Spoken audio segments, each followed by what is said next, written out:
Okay, well, we have a very full agenda tonight, and one meeting that I look forward to all year, and that's our November readings.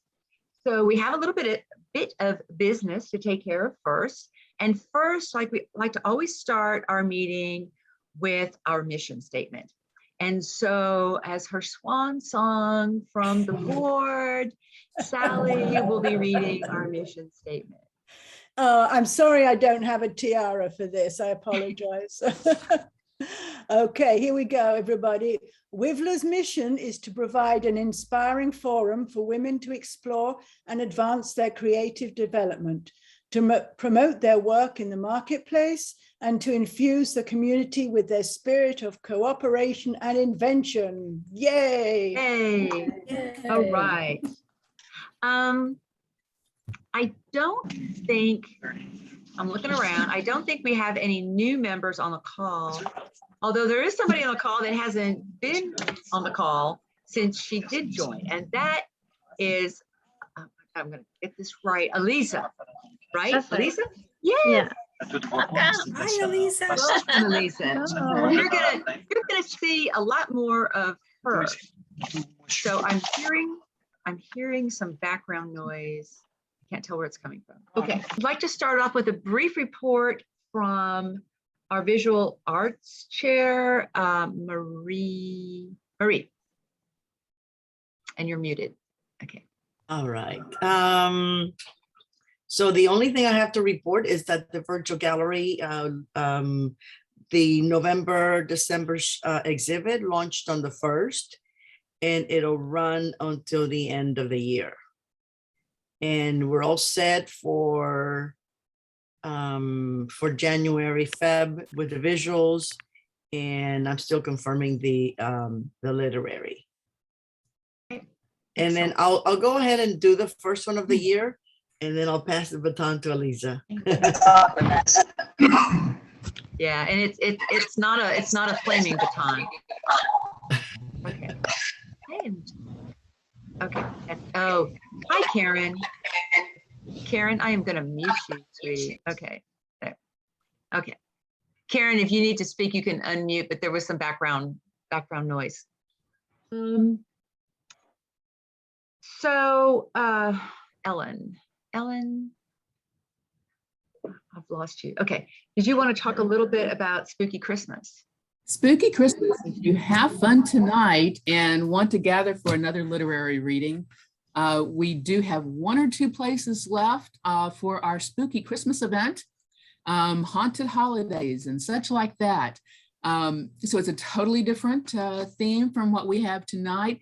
We are doing this in conjunction with the Houston Writers Guild and Brazos Bookstore. Brazos Bookstore is actually our host for this. So even if you don't want to write anything for it, but you certainly want to attend, go to the Brazos Bookstore website and you can sign up to attend that event. And that way they know to send you the Zoom link so you can attend and see what all other crazy kind of things we come up to write about. So thank you. If you can also, you can go to the WiVLA.org website and go to our calendar. And this event is on December 7th. And so if you go to December 7th, you'll see this Spooky Christmas event there. If you click on it, there will be a link there that will take you to their website. So you don't have to remember where to go or look for it. You can just go to our calendar and find it. But you must register. So it's not our regular meeting. This is actually our last regular member meeting of 2021. I had to stop and think about what the year was there for a second. No pressure. We mentioned, I guess we announced last month that we have a theme for the 2022 collaboration, which is reflection. We already have one team that has matched themselves up and is getting going. So I encourage 2 things. I encourage you, if you have not set up your profile on our website, I encourage you to do that so that other members can kind of check out, see what sort of art you practice. and that you start looking around for a partner for the collaboration. I think you have plenty of time. What we're aiming for right now is the end of the year of 2022, still trying to nail down a venue. So as soon as we know the venue, we will blast out an email and maybe start setting up some speed dating events. Okay. All right. And at this time, I'm going to turn the meeting over to Lee, our immediate past president, Lee Steiner. Hello. It's me behind the mask. Who is that masked woman? All right. I was hoping we'd have more members, but you show up, you're a current member, you get a vote. So hope everyone's current. The WiVLA bylaws require that a committee consisting of the president, one retired or ex-board member, and one active non-board member be formed every September of each year to recruit a slate of nominees for the next year's board positions. So I'd like to introduce the nominating committee first, which is Melody Locke, wave Melody, and Lane Devereaux, who's not on tonight's call yet, and me. Oh, she just Oh, signed she on. is. Okay. And me as retiring ex-president. So the nominating committee now, as we do every November, presents the following slate, this time for the 2022 WiVLA Board of Directors for approval by our current WiVLA membership. And I'm going to read through the list of proposed directors for the coming year. And if you hear your name, don't be surprised, give a big wave. So President, Melody Locke, Vice President, Gretchen McDaniel, Treasurer, oh, big news, Corey Austin, is that correct? Yes. Secretary, Ellen Seaton, membership, Gail Plunkett, programs, Margo Toombs, visual arts, our co-chair will be Aliza Bejarano, and the co-chair position is open. That's for visual. Literary arts, we have co-chairs Gladys Mae Bullock and co-chair Regina Vitolo. Publicity, we have Marie Casamayor Harvey. Newsletter, Sabina Gartler. Historian is an open position. At large, we have two at-large positions. One of them is web mistress, and that will be Natalie Tardif. And at large, the other position is community outreach with June Russell. So we continue to search for a visual arts co-chair and a historian. So at this point, I'd like to ask, please unmute yourself. Are there any nominees from the floor or from the Zoom? Anybody want to nominate somebody for one of these positions or step up and nominate themselves for one of the open positions? Anybody? No? Okay. At this time, all in favor of the proposed slate of directors, say aye. Aye. All opposed, say nay. Nay. Oh, Who said that? That's Zita. She's a scamp. Okay, so Zita will be our new visual arts co-chair. I'm writing that in right now. Okay, thanks. Okay, I'm assuming that you just jumped on and made a little mistake there, Zita. Do you, I think the ayes have it, and this proposed slate is approved by the membership who are here tonight. So I'm proud to present the 2022 WiVLA Board of Directors to you, the membership. And thank you all for participating. Yeah. Yeah, thanks, Lee. Oh, Okay, so now I'm pleased to announce that the business part of this meeting has concluded. So now we're going to get into the fun stuff. And okay, and with that, I am going to have Ellen, our masked literary co-chair.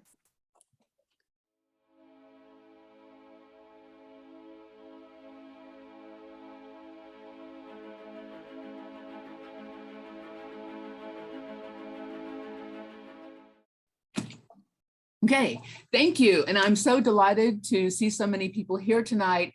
And we have a really great lineup of readers. And I'm not saying that just because I'm one of them, but we have a very interesting topic, mask, which I was really amazed at the different takes people were talking to me about.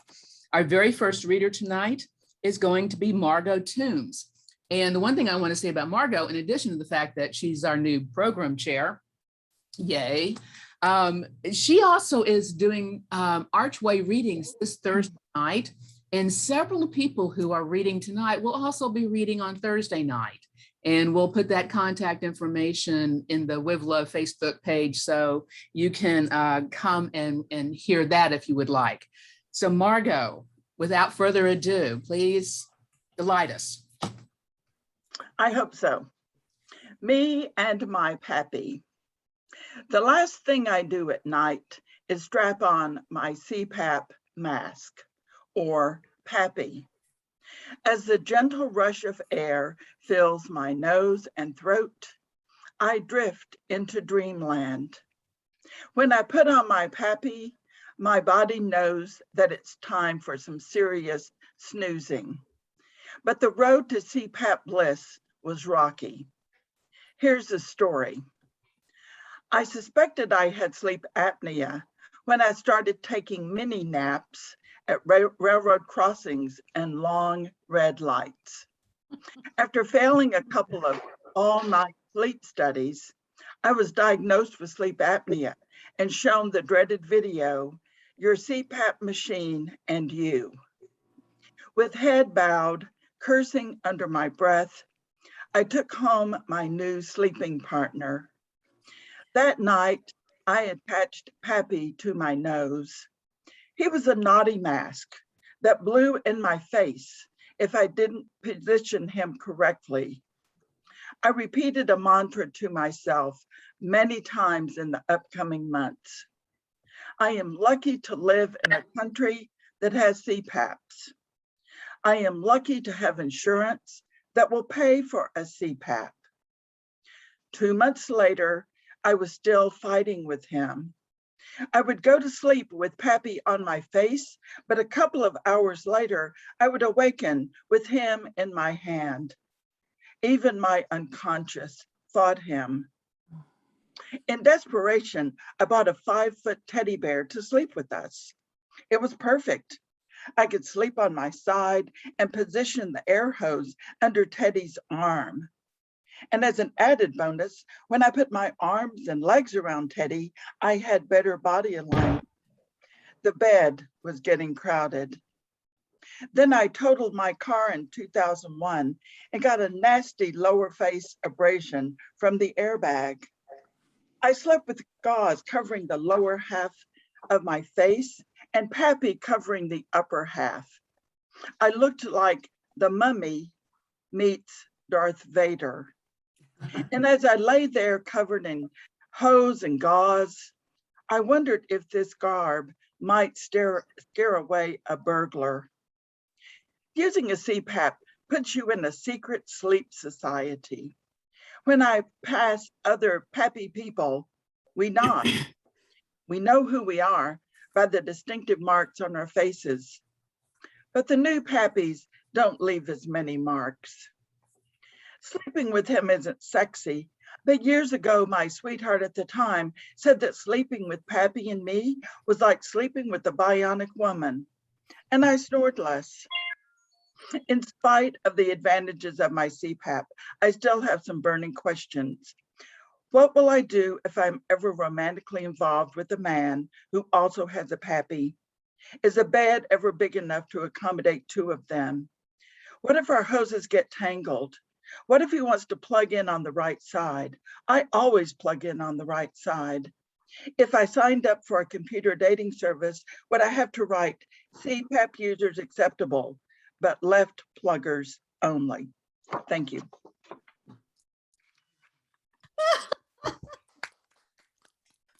It's great. Thank you. Thanks. Thank you, Margo. Margo.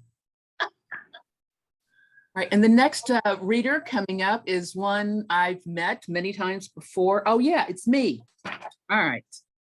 Mask? What do you mean mask? Whose brilliant idea was that for a writing topic? Oh no, it was that darned literary co-chair. No, not the poet literary co-chair. She has some class. It was the other one, the one who writes about ghosts and grim reapers and weird haiku. Now I hear she's trying to write gothic urban tales of mystery and mystique. What does that even mean? Okay, by now I guess my cover is blown. The topic of mass was my idea. I thought it was brilliant at the time. Everyone agreed to it. I tried to change it once, but mask stuck. Or rather, I was stuck with it. Honestly, when I originally thought about it, I had no idea that such a word would become a hot topic or point for heated debate. My original intent was to wax nostalgic about Halloween masks of yesterday. Am I the only one who remembers wearing the full face, heavy, hard plastic mask with the tiny eye holes, smaller holes for air, and a small hole for the mouth? Once you had this on, you might have looked like a princess or a pirate, but you couldn't see and your face sweated on the coldest of nights. In addition to being blinded, you had to carry a bag for your candy and either a wand or a sword or some such thing and walk out into the dark of night, begging for candy. Yet the rest of the year, we were warned to stay away from strangers offering us candy. Childhood always has been confusing, and I, for one, am relieved to have lived to such an old age. If I hadn't written about Halloween, I was thinking of theorizing about how people wear masks to cover up their true selves. Sometimes aren't aware themselves of what is a mask and what is their face au naturel. For whatever reason, I just couldn't get all that serious erudite. I am sure there are others who will do that much better than me. Then as I started making notes and formulating my thoughts about this topic, my mind went blank, really blank. I would think, then I would sit, then I would both sit and think. Then I would read a book, and I couldn't forget about that movie I recorded that I just had to watch. There are words that rhyme with mask. Maybe I should attempt a poem. No. I decided what I really needed was a good muse. It was at this point I began to engage in any number of musings on muses. As all of you creative types know, muses are fickle creatures. They inspire the best of the arts, literature, and sciences. I personally have known them to sit across the room from me, shooting spitballs in my direction, reminding me of how hollow and banal my ideas can be. My writing coach always tells me, when in doubt, write a crappy first draft. Nothing but a crappy first draft will do. At the beginning, it is against the rules to try to write anything good. Just write. Well, I have written some crappy first drafts in my life, but this time I was really digging into the bottom of the barrel. Since by this time I was thinking nothing in particular about muses, I realized I had tickets to a play at a local regional theater. That reminded me of the Greek theatrical muses. Melpomene, Aaliyah. Hope I pronounced those correctly. I've been practicing. Now, since I am reading this to a creative artistic crowd, I know you know who those gals are. Don't we talk about them all the time? Of course, for the common mortal who doesn't have our talents, they are simply known as comedy and tragedy. The two muses show up in many theaters as two faces, one smiling and one frowning. To the ancient Greeks, these were the two basic kinds of plays that could be performed on stage. For many years, people have studied these muses and these concepts and determined that comedy and tragedy make up the two extremes of the human psyche. These masks serve as a symbol for the range of human emotions. I laugh, I cry, I emote, I rejoice, I praise, I bless, I curse, I fuss, I fume. I get melodramatic, as you can well see. Obviously, it only follows that if there are a range of emotions, then there are a range of masks one can wear. Anyway, back to my plans to go to the theater for a play. Before I knew exactly what play I had tickets to see, I was hoping for a comedy. Ever since the pandemic thing started oh so long ago, I have been leaning towards as many comedies as I could find. Whether reading a book or watching television, I have wanted to laugh as much and as loud as socially acceptable. And yes, of course, sometimes not acceptable. I arrived at the theater, and what do you know? I was there to see a serious tragedy with a smattering of humor thrown in to keep everyone in the audience from becoming catatonically depressed. Was the play good? Yes. The actors put on the mask for each of their roles and became the characters they strove to portray. The play was excellent. The story was sad, but the production and the work of the actors was stellar. So what can I say, except that just like a play, life is not always happy? I guess it follows that if plays are not always cheer-inducing experiences, then my life might not always be mirthful. Actually, anytime we see someone who is always very happy, then we begin to question the types and dosages of chemicals the person may or may not be imbibing. So I guess there are those times, even when I'm not writing, I just have to start out with a good old crappy first draft for my day and don't set the bar too high. Hopefully that means that there are other days when the bar goes very high and I am both joyful and productive. It's actually been known to happen even in the middle of a pandemic.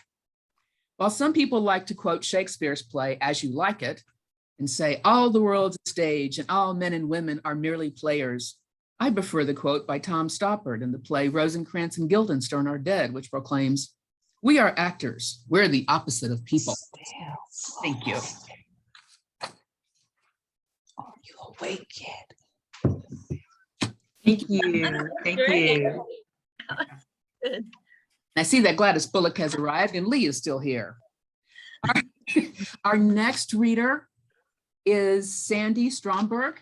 And although she may have to leave early, she assures me it's not because I have insulted her in any way, form, or fashion. So I'm delighted to hear what she has to say. Thank you, Sandi. If you will unmute yourself and you're ready to go. Yeah. Thank you. I have a bit of a family emergency and I am telephone central. So rather than have all these phone calls come in, but I did want to read my piece tonight. I did want to use a mask. Because my husband has lots of them, but if I took them down and put it on, I'd have to be able to put it back up again. And as you will see, he's not here to do that for me. So I've just come with my regular face. A ritual for grieving. I sit in Bill's study on dark mornings, a presence in his absence, watching for dawn as he was wont to do. The window gives the only expanse of sky from our Heights bungalow, nestled between overlarge houses on small lots. As the sun rises, the walls also come to life. Expressive faces whose eyes watch me as they watched over him. An eclectic mixture of wood, leather, and paper mache. Masks that hail from Venice, Indonesia's Java and Bali, Malaysia, Mexico, China, Africa. And in the mix hang handmade ones of his face, the faces of my sons and the gods, Zeus and two-faced Janus. Over the door, the black beaked mask of the plague doctor from Venice, along with evil Humbakarna and several Barong Toping demons. Up and down the walls hang an elongated African tribal mask, white-faced Chinese masks, Nordic goat-like masks with antlers, the rounded faces of Day of the Dead dolls, a photo of two Chinese dragons, one green, one red, facing off against each other on their own new year. In the background, the stereo plays Bach's partitas, a solo violin bowed to hit the highest and lowest notes the instrument allows, a staccato fashion that heralds and mourns.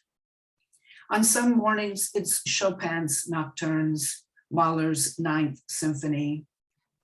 The masks never blink an eye, as content as I to be in Bill's sacred space, where as a geologist and lover of this planet, he studied maps, always trying to understand what was beneath the earth's surface.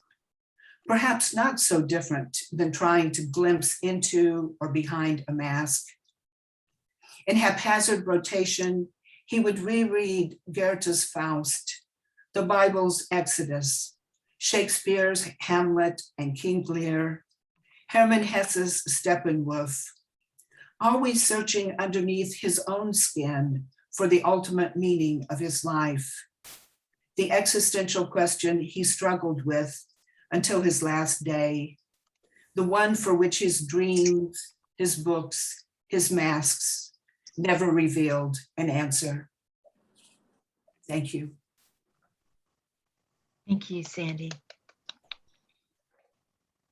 Thank you, Sandy. That was lovely. Thank you. All right, our next reader is Gail Plunkett. She is a multi-talented creative woman who writes prose and poetry and a variety of visual arts. And I will make sure my cat Hannah does not get in the way of anybody's reading this evening. So, okay, Gail, take it away. Unmute yourself and take it away. Before I start, I apologize if my voice messes up. My allergies are going crazy. Lucy always positioned herself to overhear what the elders talked about at their weekly confab at Sunny's Cafe. She knew that they knew all about her spying, probably even counted on it. Information did spread fastest when collected on the sly. The Saturday gatherings were mostly lighthearted, but not this time. Joe Banks was the first to arrive. As he took his seat at the regular table, Lucy saw that he looked drawn and sad, like someone mourning a death. The others soon arrived. Seeing the pain in their old friend's face, their own faces transformed to mirror his, and they murmured sympathy without yet knowing what it was for. As soon as the last elder arrived, Joe told them what had happened. The dance of truth has been desecrated, he said. He let their gasped denials and shocked questions run their course and then continued. Jenny just got back from Amsterdam. She saw 3 masks from last year's Dance of Truth hanging in a museum there. She knows they are the real thing because she made them. More questions. How is that even possible? Who would do such a thing? Why? Why? Lucy saw that everyone in the place was watching the elders. When they quieted again, Joe said what everyone already knew. We have to get them back. They must be burned. The materials they're made of must be allowed to return to the elements. That is the only way to fulfill the holy purpose of the Dance of Truth. As it is, those masks won't even be allowed to slowly disintegrate, much less release themselves back to the earth. Tears fell all around the cafe for the masks that had been forced into such an unnatural state. Joe collected himself and said, I speak for the elders. Everyone, go home. Quiet yourselves. Look for answers. Tell others to do the same. Come back here next Saturday and share what you found. Everyone did as he asked. During the days that followed, Lucy could think about only one thing. All those old everyday masks she had outworn and tossed into the junk drawer. She opened the drawer. The first thing she saw was a mask she had made during her transition from girl to woman. Wearing it had quickly become a bad habit. She had worn it for so long that it was riddled with holes and could no longer hide much. But in its day, it had helped her survive a time of confusion and disruption. In the light cast by the terrible fate of the masks of the Dance of Truth, she saw that keeping it and her other old masks in such a sorry manner was wrong, that it desecrated the holy purpose of another dance, one all her own, her dance of life. A deep respect for all her old masks came upon her. She realized they deserved to be honored, not tossed aside like useless flotsam left in her wake. She would give them a proper and honorable discharge as soon as she could. And then she would take a close look at the masks she still wore, so she wouldn't miss the right time to return them to the elements. Saturday came and the whole town turned out at Sunny's to hear what answers the others had found to free the imprisoned masks of the dance of truth. When Lucy spoke, she told them about the masks in her junk drawer, of her discovery of their true nature, and of her plan to give them all a fitting send-off. Maybe, she said, the taking of our holy masks was not the tragedy we think. Maybe it was a message from the place of truth, letting us know that it's time now for a new dance, one that helps us understand the miracle of our everyday masks, that each one is like a chrysalis out of which a new person emerges with a new destiny waiting to be found. When she finished speaking, all the elders smiled. Marion Stone stood up and said, "I speak for the elders. Lucy's words have come from the place of truth, which our dance of truth has honored for many years. Everyone go home, quiet yourselves, prepare to receive a new dance." Thank you.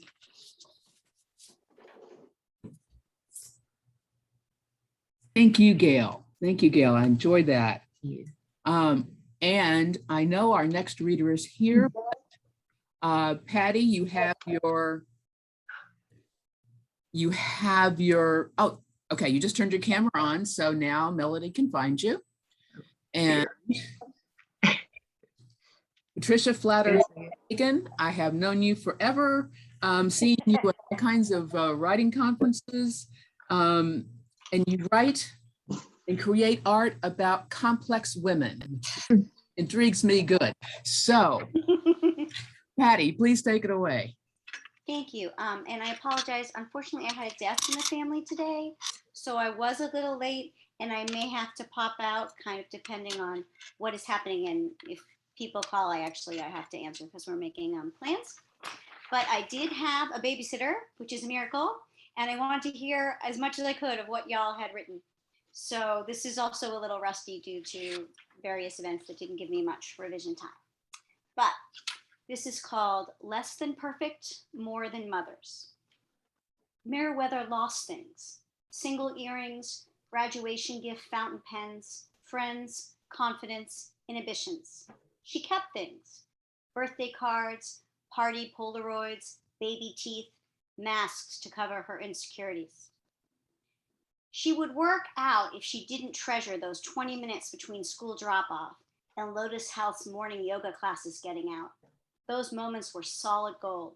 Sunlight streaming in through the blinds, shadows stamping a K on the scratch wooden tables as she whispered only to her latte and her best early morning pal at the craft cafe.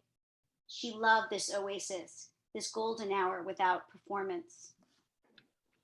Her mask fell the day she left her wedding ring behind her with the dregs of that latte.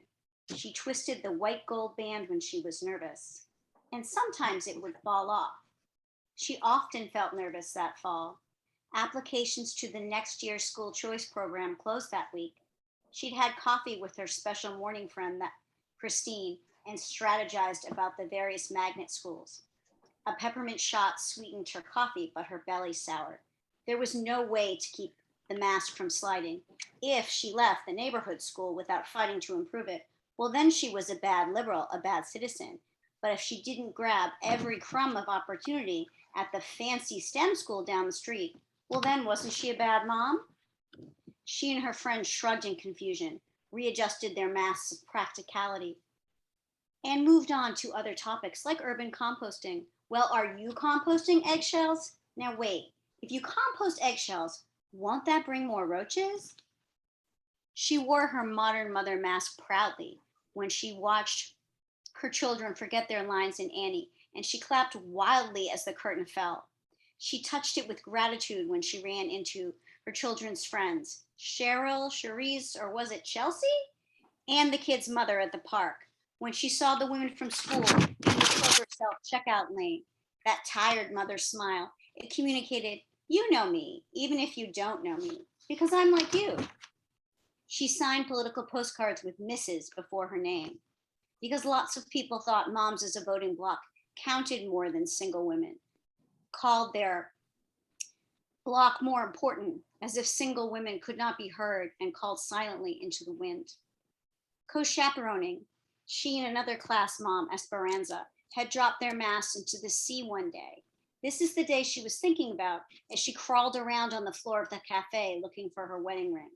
It was the time she'd felt most free in the last year. Silt from the Mississippi mixed with waves and pushed foam onto the sand. Gulls cried, crabs scurried. Children and chaperones alike splashed in and laughed and gestured, follow me in. There were no emails, no sign-up Genius requests, no new season fashions to wrestle her 40-year-old hips into, no shapewear, no dropped phone calls. The Gulf accepted their sunburned feet and tangled ponytails. It was okay not to have your mask, not to have your ring, not to know where your keys were in the waves. Less than perfect, more than mothers, they laughed. Thank you very much. Thank you. That's my story for this evening.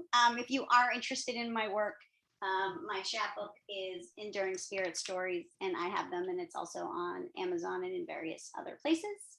And I teach at Right Space, and I will be teaching a class on flash fiction as a postcard medium, kind of like the poetry postcard project that some of us did this summer. I'll be teaching that in the spring, and I'll let you guys know about it. Thanks a lot. Thank you, Patty. Thank you, Patty. And I'm sorry for your loss. So Yes. Thank you. Thanks. And again, I apologize. no apologies necessary.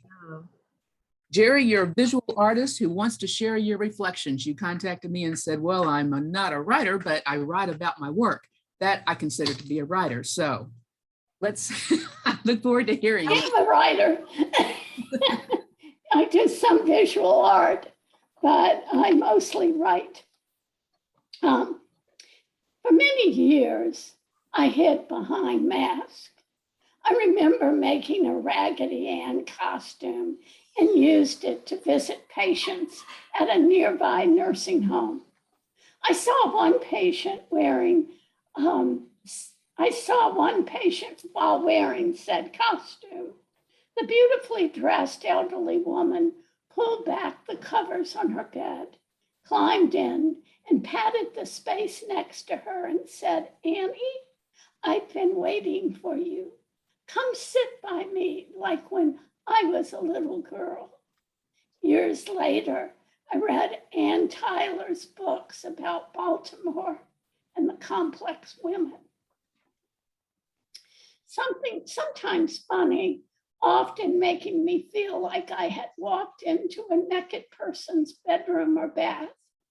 And one of the lead characters, a woman, of course, visits the nursing home dressed up like a clown and somehow is able to see how demeaning to herself and the patient the costume was. And it was during my mid-40s that I experienced my first awakening.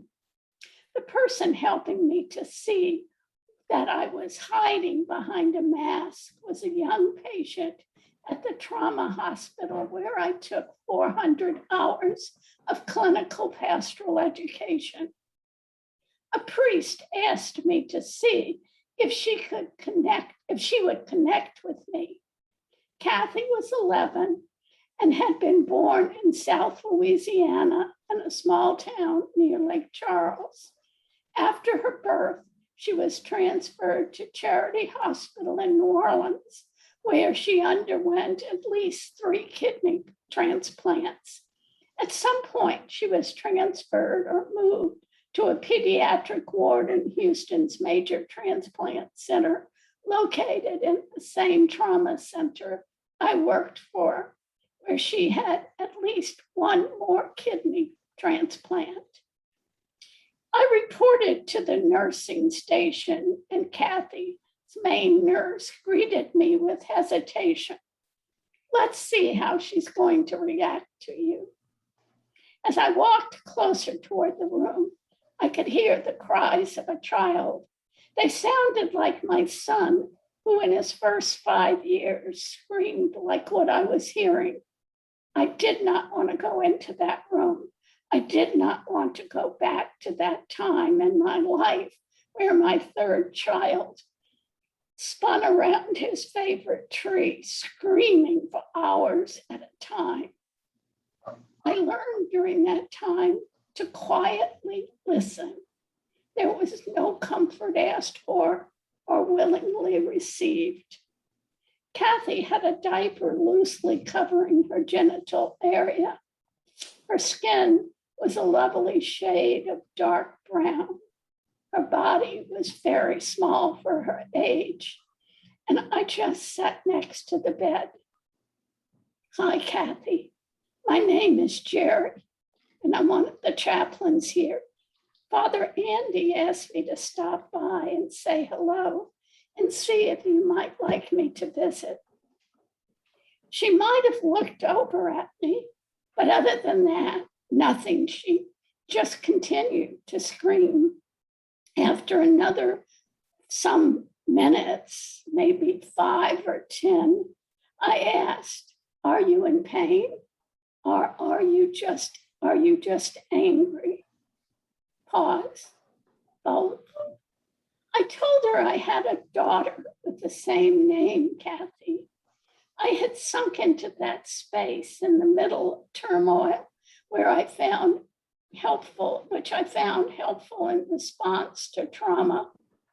I had learned that as a young child, Kathy's age, when my father had threatened to kill my mother and then my baby brother, protect the helpless, go deep, take the baby and hide in the dark outside. When I left, the nurse came after me to report that her patient would like me to come and visit her again. I visited her whenever I was on her floor, which was once a week, as I was assigned to the end-stage kidney patients, where people were awaiting news that there might be a cadaverous kidney available for them. One person's death for another chance for a new life. It was not a happy place, a happy floor. The powers that be recognized that I was hiding from myself and had refused my request for the pediatric floor. Those powers were both right and wrong. This little girl who had lived in hospitals her entire life, except for brief visits home, was the exact remedy for my thinking that I could never show my true self. This little girl taught me to remove my mask of a happy woman. One day before my internship ended, she comes. I'm sorry, what? One day, before my internship ended, she confronted me. Why are you so afraid to let your face show? You wear white makeup and dress like a doll named Annie. You don't have to hide behind these masks. My skin must have blanched. I think tears were welling at the sides of my eyes. She continued, don't you know how beautiful you are? Just like you are. This little girl I had prepared for her first communion that I placed in the palm of her hand in the presence of her nurse, who told me this child needs to have her first communion. I didn't need to hide behind a mask or a collar. Kathy prepared for her own death. The team of social workers and doctors and nurses decided that she could be part of her final rounds. She chose to return to the home of her mother, which was without air conditioning, but had a large bed for Kathy and her dolls and her strength to face death head on. I was told later it wasn't an easy death. But before we both left the hospital, she gave me a present. On a sheet of green construction paper, she painted dyed Easter eggs. They were more like thumbprints. I told her I would keep it always, and she said, "No, you'll throw it away." She was wrong. I did keep it. And unlike her terrible grief, it was a painting of resurrection. I buried it in a file drawer, and at the beginning of the pandemic, I dug it back up. I brought a frame, and my plan is to buy a mat and write memories and poems and perhaps little sketches of her in her bed at home with her little sister and her Cabbage Patch dolls that when people heard she wanted one, a whole patch spilled out over the chest in her hospital room. And what does that have to do, this old experience have to do with now? Everything. I have removed the mask of competence. I can handle anything and become vulnerable as I rip off all the terrible things that I hide from, approaching death of my husband and myself, fighting for more time to finish all the writing projects I put off or left undone, worked with good writers during this time, and on Zoom, not holding or refusing to hide behind the good me as I strip away the very skin I have hidden behind that is flayed like worn leather, and I bled tears of regret and thanksgiving and made mistakes and repaired what I could and let go of what I can no longer hold close or hide behind. And if I whine, I serve it with crackers and cheese and Diet Coke and a Vicodin now. No secrets or walls to hide behind as I limp and waddle my way through the rest of my life, trying to prepare for the future grief that isn't and can't be prepared for ahead of time as I prepare for whatever is. Thank you. Wow. Thank you. Gary, that was wonderful. And I'm not surprised we have a note in the comments from Lillian that you are why she first joined WiVLA a long time ago. Yes. And she loved the fact that you hosted Women Who Howled at the Moon, a monthly meeting to celebrate the full moon. My kind of woman. All right. So much. That was a wonderful piece. And next we move on to our current Vice President, Gretchen McDaniel, who is both a visual and literary artist, loves textiles and knows the power of words. So Gretchen. Okay, thank you. Yes. We learn to mask early. We learn as small girls being told to be nice, to hug and kiss your relatives, even that creepy uncle. We learn in school being told that the boys that torment us really like us, not to torment them back, but to smile, to accept it, to be nice. We learn as teenagers being told by the fashion gurus that showing skin, that acting sexy is desirable, that having opinions and voicing them isn't. We've learned by the time we're grown to wear that mask that is supposed to protect us, that mask that says we're nice, we'll kiss and hug those who expect it and smile when we do it. That mask that accepts being tormented because it's a form of attention. And he wouldn't pay attention to you if he didn't like you, right?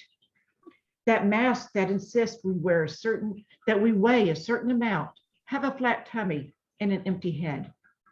Then we learn as adults that mask is as strong as tissue paper.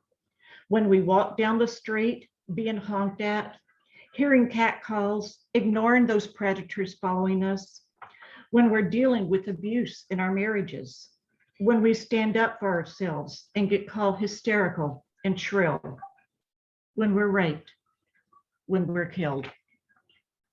Thank you. Thank you. Thank you. Gretchen, very powerful. Very Yes. powerful. Thank you so much. Bullock. Can you hear me now? Yes, ma'am. That was really great. I really did enjoy. Did you see my comment? Wow, thank you. That was for Gretchen. Thank you, Gretchen. I really got into that one. I really did.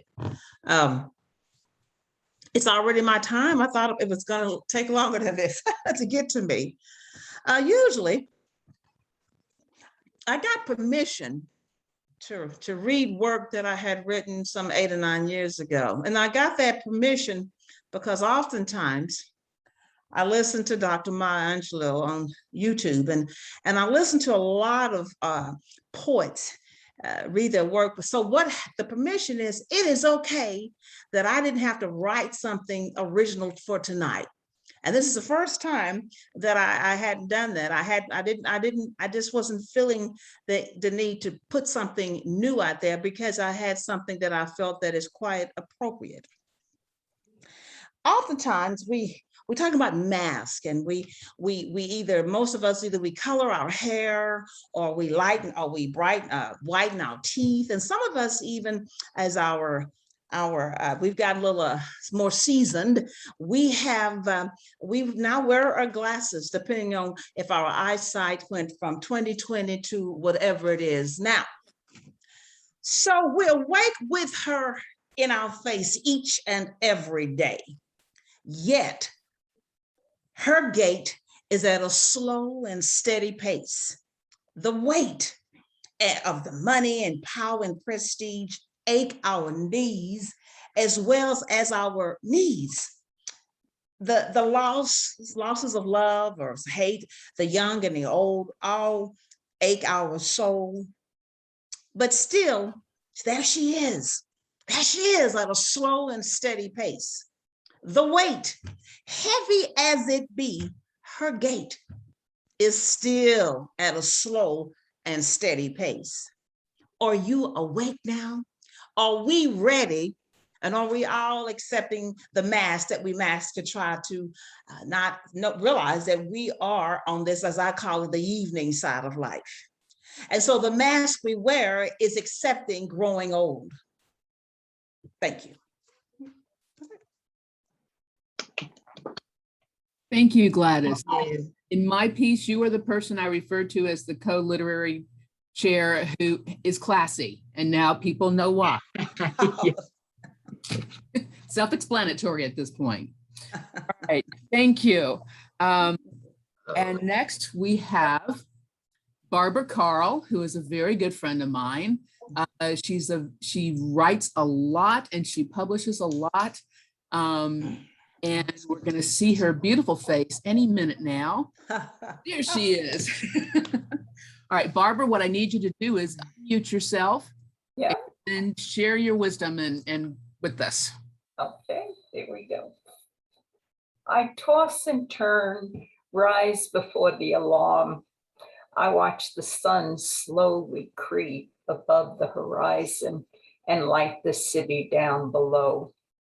As the warm water cascades down my back, I ignore the familiar bands of pain that began to weave around my chest.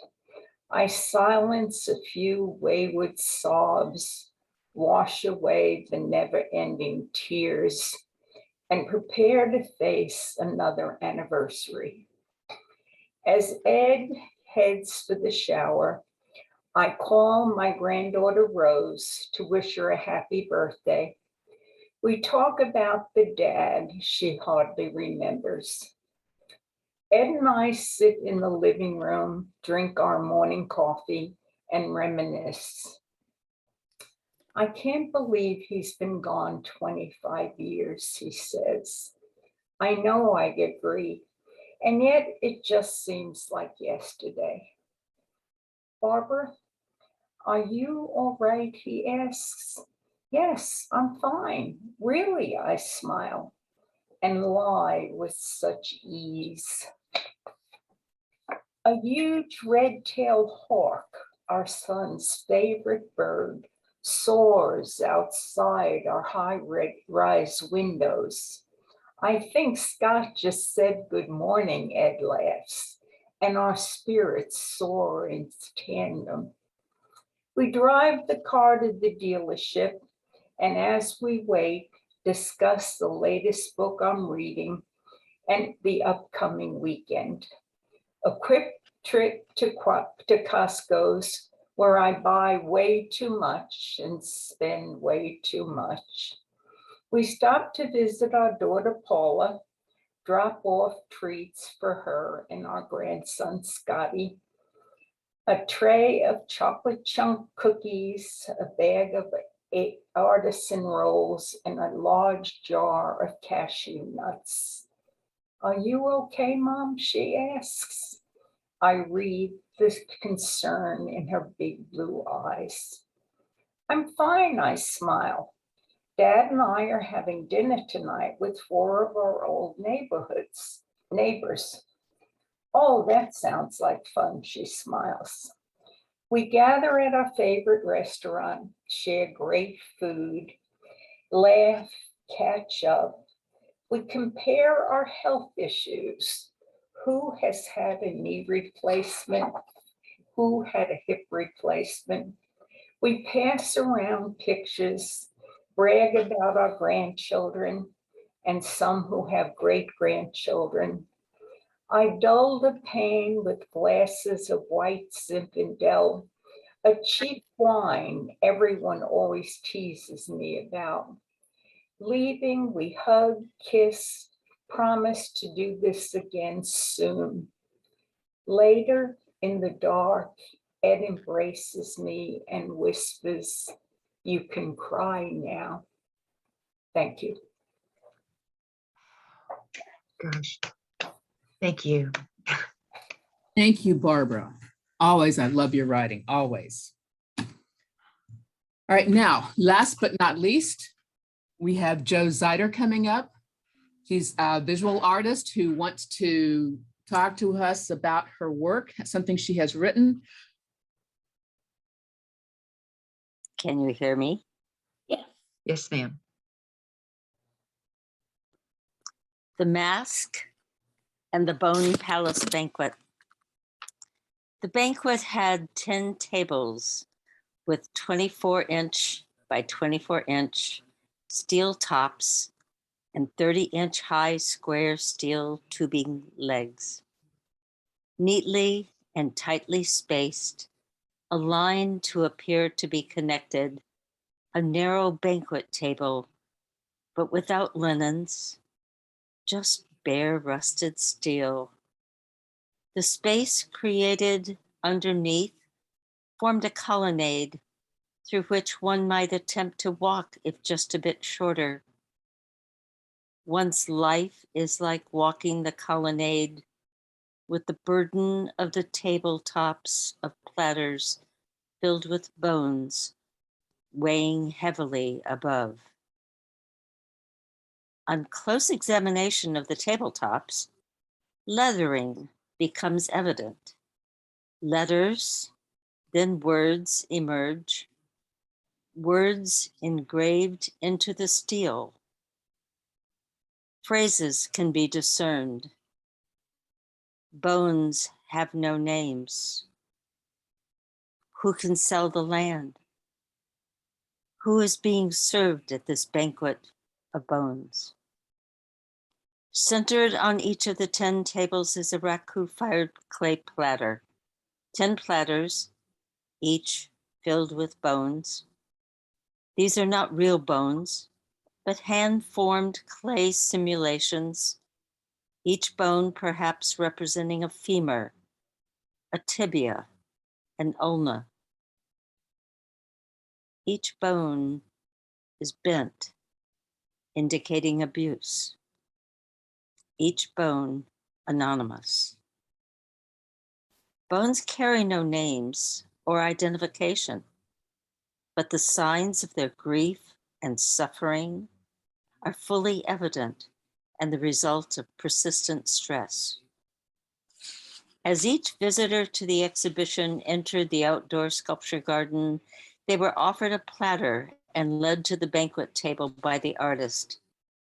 The artist has chosen to dress all in black, to white out her face and hands, to appear to be wearing a mask. It is a mask of silence. The artist will not speak, but offers a platter for the visitor to partake of the banquet of bones.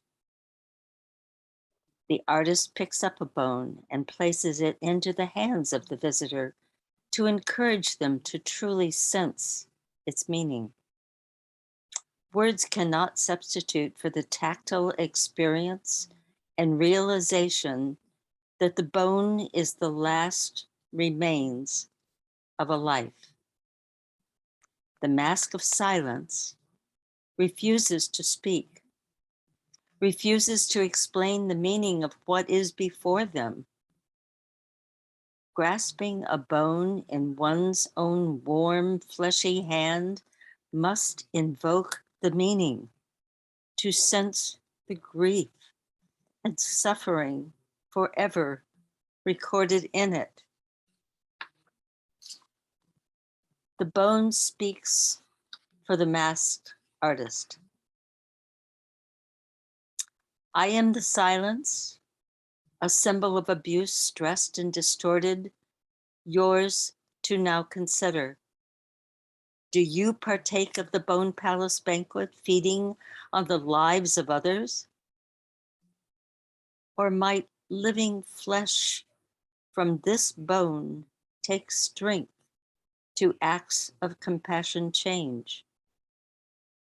I am the silence in the world's court. Humanity is on trial. These bones have no names, but a symbol of death and suffering. Each cries, acts inhumane have been committed against me. Press this bone to your body and give pause. Hope lives not by words, but within each act of kindness. Thank you. Oh, thank you. Joe, that was wonderful. That felt like performance art. So thank you so much for sharing that. And that wraps up our group of readers. I can't tell you what an honor it is to work with such an amazing group of creative women who can come together with their thoughts and their feelings and their words and just express such emotion and such the pictures that form in the mind are just, mind-boggling. So, and I'm also kind of sad because this will be my last time to host this. Next year, Gladys Mae Bullock may be the one hosting this, and she's still going to be the literary co-chair. And it has been such a pleasure for me to do this, and I'm very sad, but yet I'm glad I'm just going to stay on the board. Again, I'm just overwhelmed with all the work that was done tonight.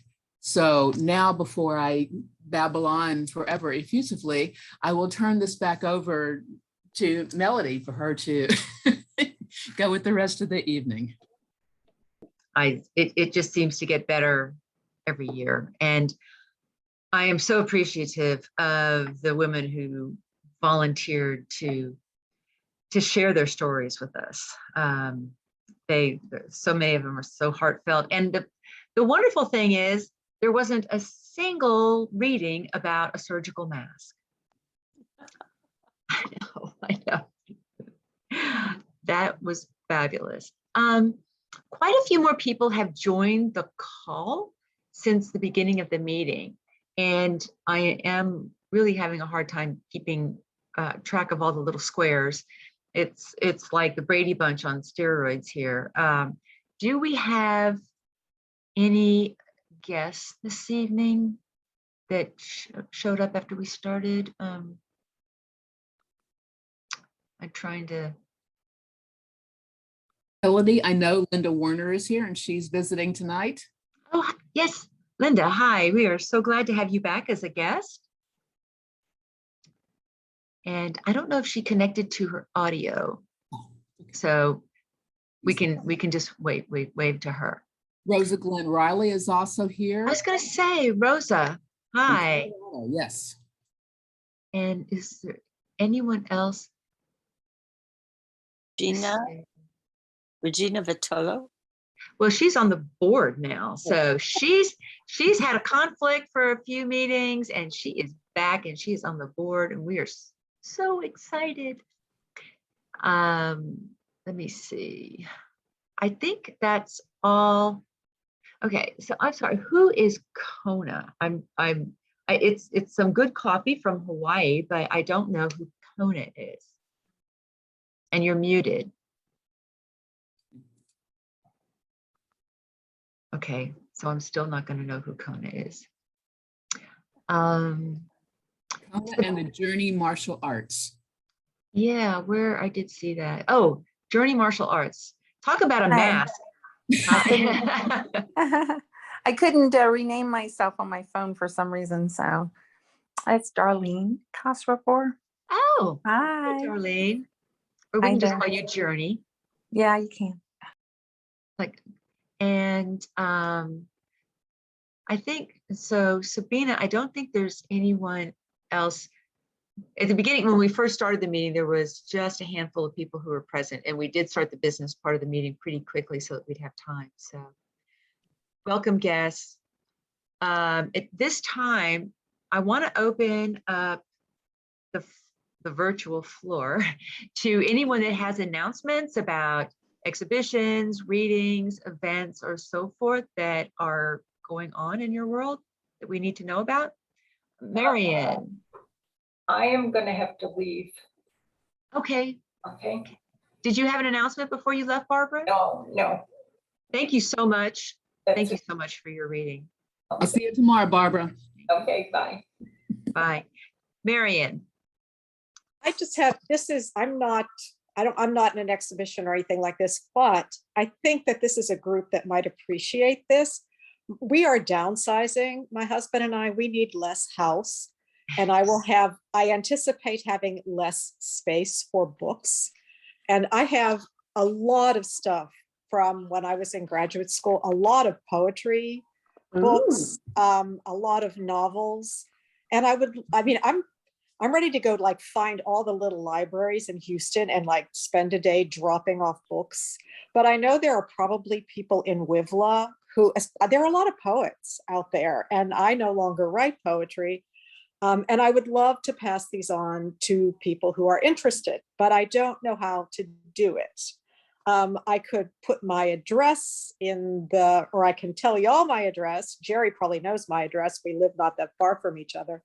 But I live in the Heights and I can put the books out on my front porch. I have a covered front porch and people can come and get them. Or if anyone has a better idea, if you're not too far from me, I could even well, you'd probably want to come and look and see what I have.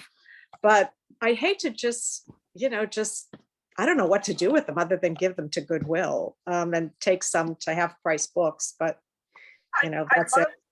I'd love to suggest your local friends at the library, used bookstore at your. Oh, I've already tried the used bookstore. They bought some. I sold my entire collection of Nancy Drew to an antique store because my husband was like, no way are we dragging that around any longer. And I have 2 grandsons and no, that had to go. That was one of those sad things that you must do when one downsizes. But I still have boxes of especially poetry. I have tons of poetry and I know I'm not going to use it. So Marianne, what's your address? My address is. Okay, so wait just a second. Wait, just a second. So this is going to be going on open YouTube channel. So why don't we, I have a suggestion, 2 things. Maybe you want to have a front porch event. Sure. To where you put everything on the front porch and we can advertise it on our Facebook group, because I hesitate to have you throw something out to the wild here. Seriously, my gate is open every day and Amazon is visiting daily. So it's not like, Part of the you know, I problem. live in this protected compound or anything, you know, I have strangers and coming by all the time. So I'm not concerned about security by Okay, any means. okay. I wonder, Marion, are there any writing groups or organizations that maintain libraries, like a little library that people can borrow things from, like I don't know. But when WriteSpace, I mean, I teach for WriteSpace, we no longer have our space in Silver Street because of the pandemic. It just wasn't, it didn't make sense to spend all that money. So we don't have that anymore. Otherwise, yes, I would be taking a lot of this there. So I'm really just kind of throwing it out there to anyone I know who's a writer, who reads, you know, who might be interested in picking up a couple books for their own library. And Marion, I think you could also put your phone number in the chat. Okay. Copy recorded and thrown out to the wild. So you can put your phone number there, then anyone who's interested can contact you directly. And oh, sure. I'll put my phone number, my email, and my street address. And if anyone wants to contact me or text me, sure thing. I'll just put them outside. I knew you ladies would be able to, you know, you would have some good suggestions. So I didn't have to just toss them to Goodwill. No. Gail, you're muted.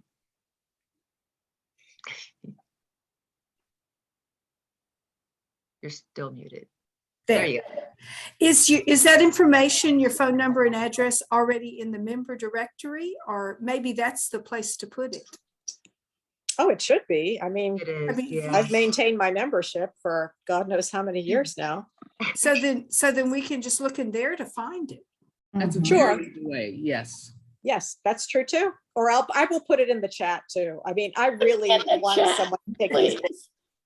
Yeah, I'll put it in the chat. It's easy. Then you don't have to go back and look for the password and all that stuff. So yeah, I'll put it in the chat. Got it. Okay, next person. I've taken up enough time. Notice that Margo has an announcement in the chat about the showcase tomorrow evening. Yes, Jere Pfister and I are in a storytelling showcase tomorrow night, 7:30 at the Antidote Coffee Shop, 729 Studewood. It will be on the patio, so it should be very entertaining. Okay. And Denise has her hand up. Hello. Hey, Denise. I have a show at the Gallery of the Unity of Houston off Unity Street. They had me teach some of my contemplative photography courses there through Zoom, and this is a student show. So it's representing students' work from those 2 classes across all the different assignments we did. So that is open whenever the Unity of Houston bookstore is open, generally on Sunday around the time of service, but go and peruse and see what the students have been up to. Okay, great. Anyone else? There's so many. I have to scroll back and forth here. If you do use the hand up, raise hand feature that Denise used, you pop to the very front of the list, which makes it easier to find you. Yes, we're gonna have a little mini Zoom lesson here. So where it has, what is it, reactions. There we go. Kona, Natalie, is it? When did you become Kona? I mean, my goodness. I don't know Kona, where that's from. I don't know. I messaged you at the very beginning, but I guess you didn't get it to tell you. Anyway, I'm just saying hi to everybody. I was there in the background. Thank you very much for all the readings. That was awesome. Sweet. Anyway, so the mystery is solved. It's just me. I'm back at the house. Okay. Yeah, and you're on, it looks like you're on a phone and not your computer. Yeah, and I couldn't, I don't understand that. It's the first time I use the phone. It's like, what? I can't do anything on it. Ugh. So. All right. And Lane, I see a thumb or a hand, or there we go. There you go. I'm just trying to make my screen work. I have nothing to say. Thank you, though. You know how to raise your hand, and and there you have a cat. We have a lot of I cat don't even owners. know how I raised my hand. I am baffled by the hand raise, but I'm going to try to figure it out. Okay, well, lesson 2 is how to lower your hand. So okay, I just found out how to do it. Okay, are there any more announcements or Zoom lessons? Gladys, you are on mute. You're still on mute, Gladys. There you go. I'm on, yeah. Yes, just I'm sure y'all, it's in the, I think, has it been in the WiVLA newsletter yet? Is it out there yet? I believe so. I believe we've already had one person sign up. Okay. Well, in this, just a announcement, January 22nd, 22, I'll be doing a discovery workshop at the Minden Hall in Works World from 1 to 4. That is a Saturday. And what's nice about it, it's not in the morning.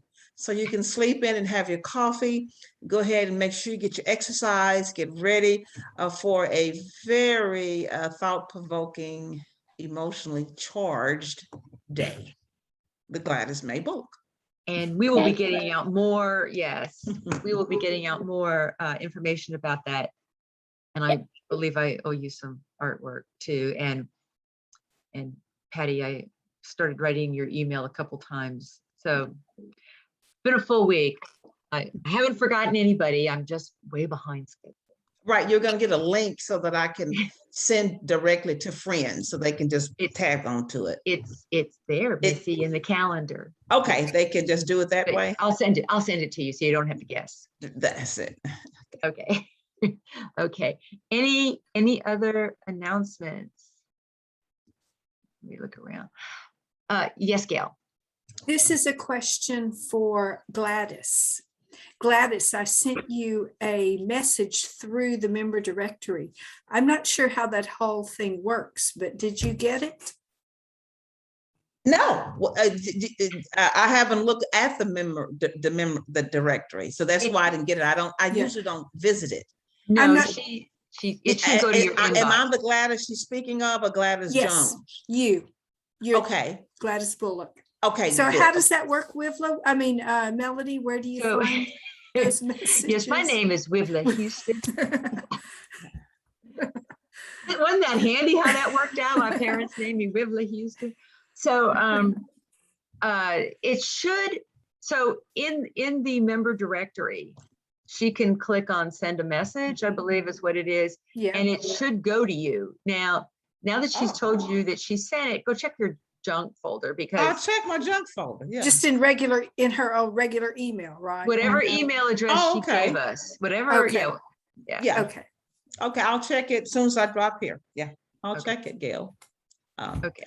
And then I'll respond that I got it. You'll know that I've read it, okay? Okay. Very good. Thank you. Yeah, Yes. and so it does, it's because even though you are sending it, it's actually our membership platform that's sending it. So like when Gail goes to our directory and clicks, goes to someone's profile and clicks send a message, it's the membership platform that's sending it. So it could be a strange looking from. Oh, okay. So before you just delete it outright, it's not necessarily spam. Look at it. Don't click on any links that make you nervous, but you can open the email and look at it and see if it's from us. Someone, Margo. Yeah, I was going to say, Gail sent me an email from the member, the membership directory, and the address looks very odd. It's just a series of like numbers and letters, and the title was something like "I'm laughing on the inside," and I thought, I wonder, this sounds familiar, like something I said, so I better open it. Yeah, so I just wanted to pass that along. Yeah, you be sure you don't have a subject line like, I saw this and knew you'd want to see it, you know, right? I mean, I have a video just for you. Okay, don't use a subject line like that, okay? Make it something that might, you know, look like it's a real person that sent it to you. All right. And, Gotcha, I got you. Okay, man. Kona, you still have your hand up. Do you have something else to say? No. Oh, okay, sorry. My clicking is not up to par, but hold on. I'm gonna lower my hand. Yes. Yay! I do have a small announcement, I guess. It's because I'm so nervous about it, I thought I would share it. I'm doing my very first market in 2 weeks at Levi Park. At where? Yeah, I'm sorry. Levi Park. Okay. So it's like nice. They're having a little holiday festival there. So it's from Saturday, December 4th, 12 to 5. And for you, those of you who don't know Kona, aka Natalie Tardif, I'm so changing that. I'm gonna figure it out after.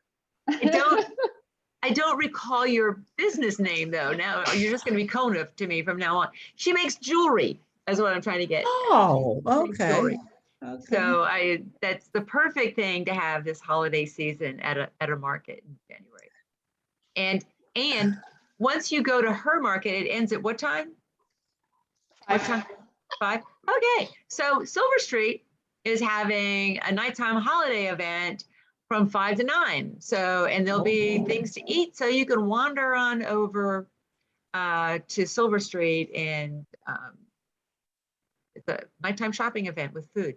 So hopefully the weather's going to be nice. Yes. Okay. I think the reason that Natalie is Kona is because she makes jewelry from coffee pods, right? That's true. That's perfect. Call it Kona wear. Yeah. Yeah. We're here to help you, Natalie. So I actually have something to say. Wait. Denise, wait. Okay, go ahead, Lane, and then Denise. Go ahead. I'm just wondering if people that are telling us about events they're going to have could put them on the Facebook page or something, because I'm never going to remember what they are or where they are from hearing them. So it would be real helpful to know where to go. Yes. And if you are a member and are not in our Facebook group, go ahead and shoot me an email and I'll take care of that. Okay. That'd be the easiest thing to do.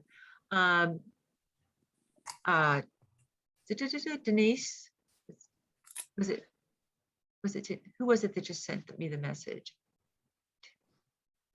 All right, now y'all drive me crazy here. Denise, say it out loud. Say it out loud. This is yelling worthy. It is. Yeah. I just real quick checked my email and I got another announcement that I just won my 6th award for my nonfiction book, Thriving After Sexual Abuse. This one is American Book Fest 2021 Best Book Award, self-help. Great, that's awesome. Awesome. So that is second awesome. one this month. I've got one more coming out this month, announcement wise, and 2 next month. So we'll see if I can get some more. I'm going to run out of room on my book cover for all the medals. That's great. So do they give you like a little statue so you can have like little statues behind you on Zoom calls? I mean, yeah, that'd be awesome, wouldn't it? It really would be. Printed out and, make a collage around my head with them or something. Yeah, I think that would be, we need to work on that. If they don't give you the medal, we need to work on something in Photoshop for you. There we go. All right, thanks. And say the title again of your book. Thriving After Sexual Abuse, isn't it? Thriving After Sexual Abuse. It's in the chat. It's in the chat. Yeah, so the full title is Thriving After Sexual Abuse, Breaking Your Bondage to the Past and Living the Life You Love. Okay. It definitely. And I'm going to try to have some of these information from some of these chats in the comments, or, you know, in the description, excuse me, the description of the meeting when I post it to YouTube. Anything else?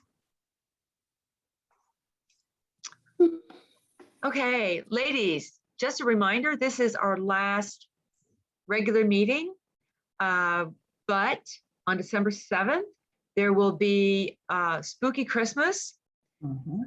And I know I'm looking forward to that. Go to our calendar on WiVLA.org, calendar, and zip down to December 7th and click on it. And there's a link that will take you to the registration page. Okay. We'll send out more email about it just to remind you, because we're busy people. And we have 1 or 2 spots left if you've been inspired tonight and just can't wait to read again. And note that this doesn't have to be something that you wrote necessarily. Maybe you have a favorite scary short story. What is the time that we're talking about? Is it 5 minutes? Give or take. Yeah. Kind of like tonight. So